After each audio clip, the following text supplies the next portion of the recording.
Hello les amis, comment allez-vous? J'espère que vous allez très bien, j'espère que tu as passé une très belle semaine, j'espère que tu as été sage, j'espère que tu es encore en bonne santé, j'espère que tu loues encore Jésus. Tu sais, on a toujours une raison pour louer Jésus. Chaque jour, chaque matin, on a une raison pour louer Jésus. Moi aussi, je vais très bien, j'ai passé une excellente semaine.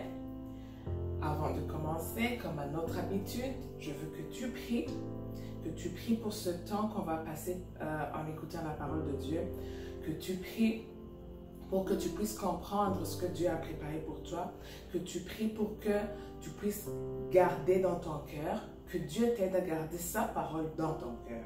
Ok? Moi aussi, je veux élever la voix, mais toi aussi, là où tu es, assieds-toi convenablement et élève la voix. Seigneur Jésus, nous te remercions. Nous te remercions, Papa, pour cette nouvelle journée. Nous te remercions que tu es toujours avec nous. Merci pour ta grâce, merci pour ta faveur envers nous. Merci, Seigneur, pour ta parole, Papa. Nous sommes devant toi pour te demander que tu sois avec nous durant ce temps qu'on va passer par ici. Que tu sois avec nous, Papa, que nous puissions garder ta parole dans nos cœurs, qu'elle puisse changer nos vies, qu'elle puisse changer nos caractères, qu'elle puisse enlever toute chose qui ne te plaît pas, Seigneur, dans nos vies, Papa. Sois loué, viens durant ce temps, Seigneur. Nous chassons tout esprit de distraction, toute chose qui peut faire qu'on n'écoute pas ta parole. C'est au nom puissant de Jésus que j'ai prié. Amen. Amen. Bravo. Rappelle-toi toujours que chaque jour, c'est une nouvelle opportunité que le Seigneur te donne. Tu dois lui demander son aide. Tu dois lui remercier. Parce que tu sais, il y a des personnes qui aujourd'hui qui ne se sont pas réveillées, il y a des personnes qui ont des accidents, il y a des personnes qui sont malades aujourd'hui. Mais toi et moi, nous sommes en bonne santé. C'est pour cela qu'on doit toujours remercier le Seigneur pour sa grâce envers nous. Ça, non pas seulement le dimanche, mais chaque jour. Alors aujourd'hui, avant de commencer la leçon d'aujourd'hui, on va faire un petit rappel de ce que l'on a vu. On est dans le livre d'Exode. On est en train de voir comment le peuple d'Israël, on a vu comment le peuple d'Israël a quitté l'Égypte, comment Dieu a fait des miracles en subdivisant la mer Rouge en deux, comment ils ont traversé, comment le Pharaon et ses armées les ont suivis, les Égyptiens les ont suivis, mais eux aussi se sont noyés dans la mer Rouge. On a vu comment Dieu les a aidés. Et puis par après, le dimanche dernier, on a vu comment Dieu leur a donné des commandements. Il leur a donné des commandements à suivre. On a vu qu'un commandement, c'était quelque chose que c'est quelque chose que tu dois suivre. C'est une règle qui te dit quoi faire, quoi ne pas faire. Car souvenez-vous, en Égypte, les Égyptiens suivaient les règles des Égyptiens. Il y avait des règles préétablies, ils étaient esclaves. Ils avaient leurs règles. Mais maintenant, ils sont dans le désert, ils sont dans un nouveau espace où ils ne savent pas quoi faire, quoi ne pas faire. Alors l'Éternel leur a donné des règles, quoi suivre, quoi faire et quoi ne pas faire. Il leur a donné des commandements, mais on a vu que ces commandements, ce n'étaient pas seulement ceux de l'Ancien Testament, ce n'étaient pas seulement ceux des Israéliens, mais ce sont les commandements que l'Éternel nous a donnés, même nous aujourd'hui. Car, souviens-toi, la parole de Dieu dit, notre Dieu ne change pas.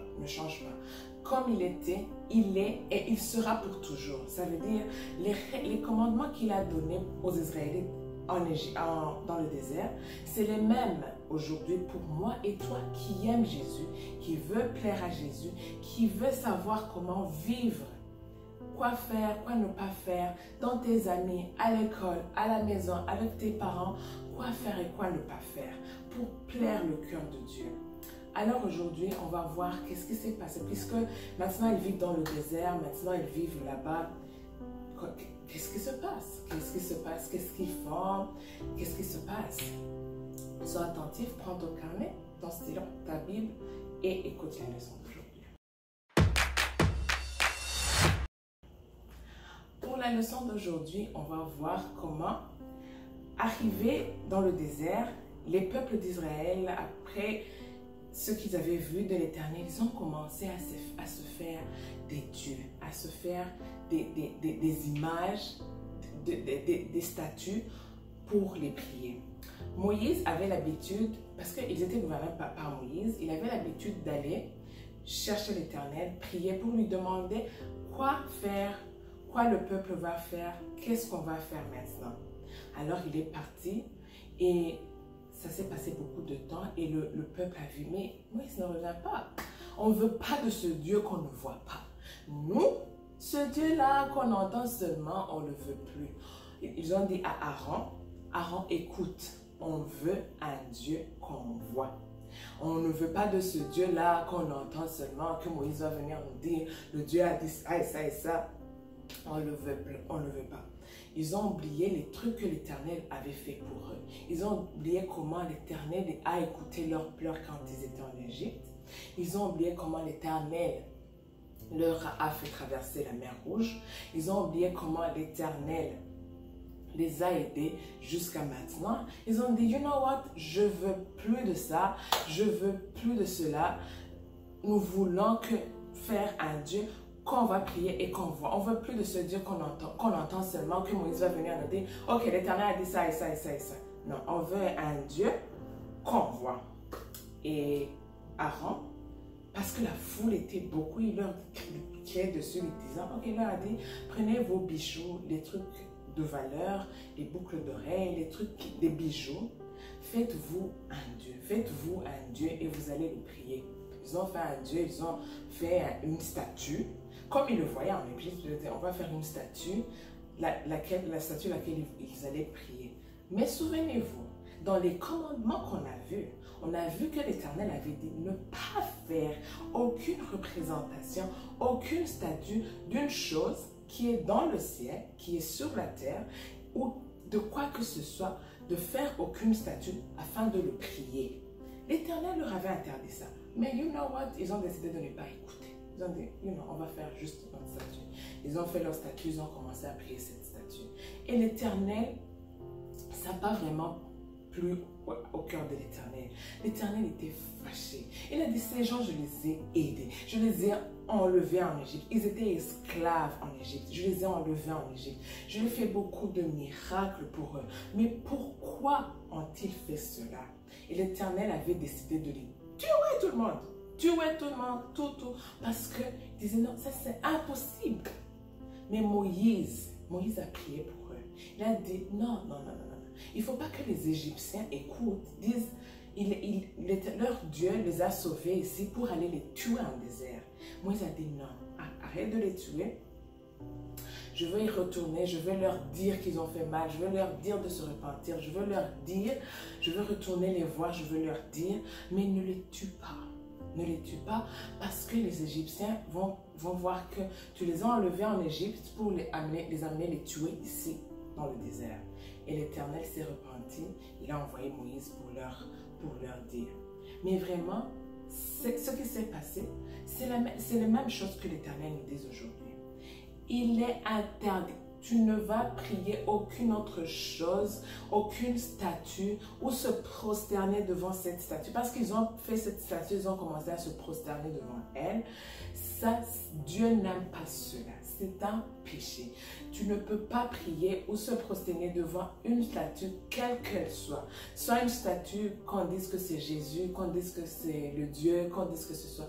Non. Tu ne vas pas te prosterner devant cette statue. Tu ne vas pas te prosterner devant aucune autre statue. Même si tes amis te disent, tu sais, on est au Canada, il y a beaucoup de religions. Tu peux aller à l'école et tes amis peuvent te dire et te disent, moi, j'ai mon petit Dieu. Tu vois, notre Dieu, celui qui me fait des miracles, c'est celui-ci. Si toi aussi tu veux, tu peux se prosterner devant lui. Tu peux le prier. Non. Ton Dieu est puissant. Ton Dieu est en toi. On ne se prosterne que devant notre Dieu, le seul et l'unique. Papa l'Éternel qui est mort pour nous. Pas pour des statues, pas pour des représentations du Seigneur, pas pour quoi que ce soit. On se prosterne, c'est-à-dire s'agenouiller. On ne s'agenouille pas devant aucune autre statue. Ça, c'est interdit. L'Éternel n'aime pas ça. C'est un péché.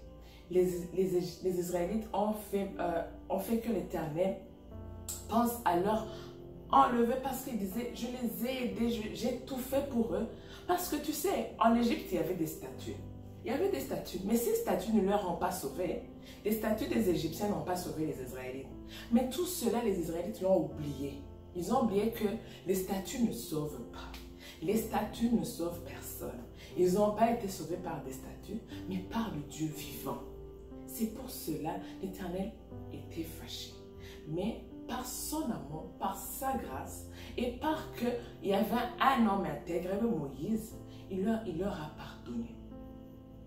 Même aujourd'hui, à chaque fois, il ne faut jamais prosterner ou s'agenouiller ou dire, oh, moi je vois mes amis faire cela, s'agenouiller devant cette statue, moi aussi je veux le faire. Non, non, non. Toi, tu as ton Dieu vivant, c'est le même hier, aujourd'hui et demain.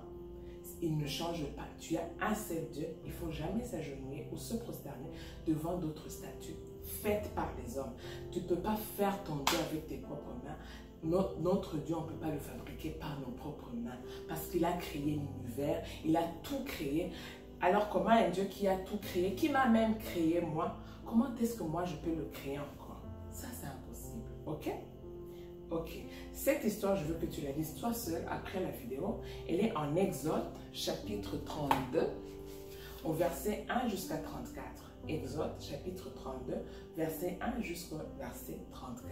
Je veux que tu prends ta Bible et que tu la lises toi seul afin que tu puisses la comprendre, ok? Avant, je veux que tu prends ta Bible et que on va lire notre verset à mémoriser.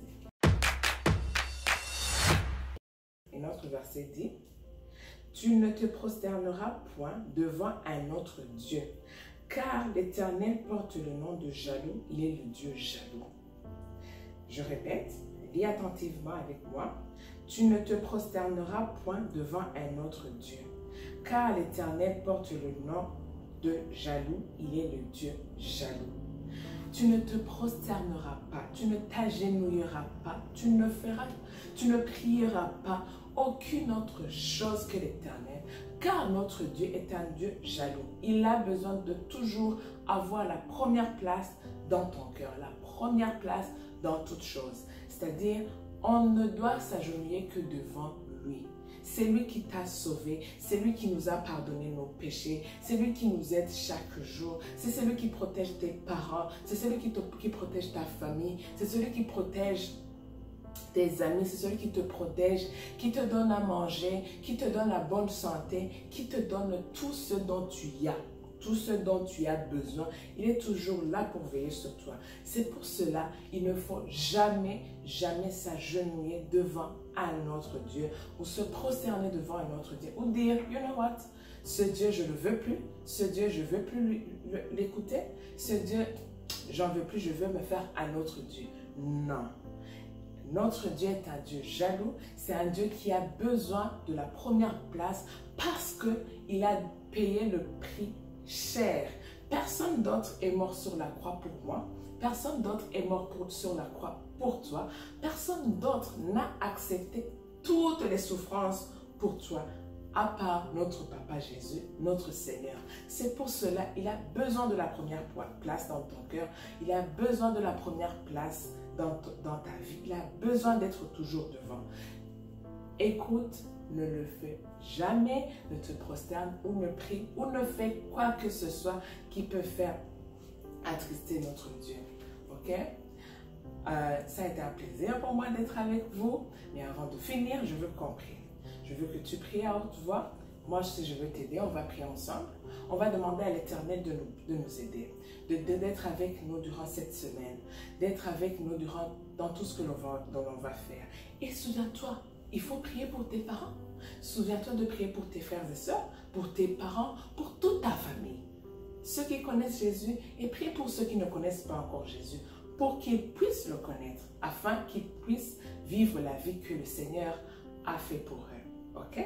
Prie à haute voix. Moi aussi, je vais t'aider dans la prière. Et on va prier ensemble. Seigneur Jésus, nous te remercions. Merci Seigneur pour ta parole. Nous te donnons, Papa Jésus, encore une fois la première place dans nos cœurs. Seigneur, prends la première place dans toutes choses, Seigneur. Pardonne-nous dans les endroits où on s'est prosterné, où on a fait des choses qui ne plaisent pas à ton cœur, Papa. Nous sommes devant toi pour demander pardon. Seigneur, aide-nous, Seigneur, à comprendre ta parole, à la garder toujours dans nos cœurs, à la garder afin qu'elle change nos habitudes, Papa. Seigneur, nous prions pour nos parents, nous prions pour nos frères et sœurs, nous prions pour nos familles. Ceux qui ne te connaissent pas, Seigneur, nous prions pour qu'ils te connaissent. Nous prions pour leur salut, Papa. Nous prions, Seigneur, pour nos frères et sœurs, toute notre famille, Seigneur. Pourvois nos besoins, pourvois aux besoins de nos parents, Seigneur. Protège-leur, protège tout le monde, Seigneur. Protège-nous de toutes les attaques du diable. C'est au nom puissant de Jésus. Nous te dédions cette nouvelle semaine. Sois avec nous dans toutes choses. C'est au nom puissant de Jésus que j'ai prié. Amen. Amen. Bon dimanche, bonne semaine et stay blessed. See you.